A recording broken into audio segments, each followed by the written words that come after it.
আমরা ওই ধরনের কোনো কার্ডের ওয়াদা দিচ্ছি না। 2000 টাকা দিয়ে একটা পরিবারের কোনো কিছু সমাধান হবে? আর আমার ভাই নাহিদ ইসলাম বলেছে তাতে আবার ভাগ বসিয়ে দেওয়া হবে। খাজনা আগে, তারপরে অন্যটা।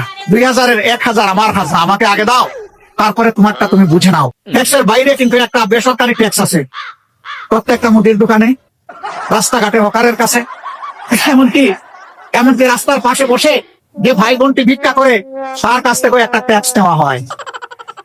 ওই ট্যাক্সের টাকা আমরা আমাদের জনগণের হাতে তুলে দিতে চাই না। না শুধু তাই না, ওই ট্যাক্স বন্ধ করে দেওয়া হবে ইনশাআল্লাহ। ওই ট্যাক্স নামের চাঁদাবাজি আর চলবে না। মুরব্বী মুরব্বী বিগত 15-16 বছর ধরে আওয়ামী লীগ সরকারের তেল মারতে মারতে তেলের দাম বাড়াই লাগছিলে। সামনে আইদে রমজান মাস, নির্বাচনের লক্ষ্য করিয়ে সাধারণ জনগণের তেল মারতে মারতে তেলের দাম আবার বাড়ানে ফেলেইও। কি হয় বুঝছো না?